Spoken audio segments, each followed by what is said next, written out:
为了避免武汉肺炎疫情造成群聚的感染，中央流行疫情指挥中心公布了大型的营业场所因应指引。除了建议业者对于顾客量体温之外，如果有发烧或是呼吸道的症状，也得劝导避免进场，并且退票。而另外来看看现在，包括了健身房、电影院、影城等等，早就开始对顾客量体温，有发烧者经过复检，温度仍然偏高的，不得入场。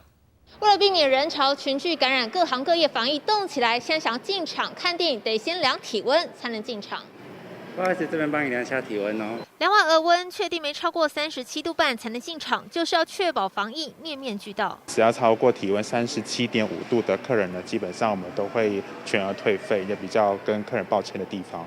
那再来的话，就是我们会针对每个场次结束之后呢，我们也会做每个座位的消毒。那比过去也拉长了差不多3到5倍的时间。万一碰上有民众发烧，会再复检额温。不过如果复检结果还是发烧，就不能进场看电影，并全额退费。看电影的座位也采取左右间隔方式，隔开民众间距。而电影放映完毕后，每个座位还得逐一消毒，将场次间距从3分钟拉长到15分钟。我直接帮你量测体温，好。想要上门健身，同样得先量体温。所有健身教练也得戴上口罩才能教课，而贴身接触的瑜伽店为了防疫也暂时不提供。我们会先量测体温跟酒精的手部消毒。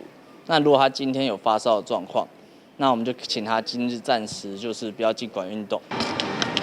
业者消毒做得彻底，让顾客能安心健身。中央流行疫情指挥中心公布大型营业场所的因应指引，让群聚感染降到最低。记者袁慈蔡玉如台报道。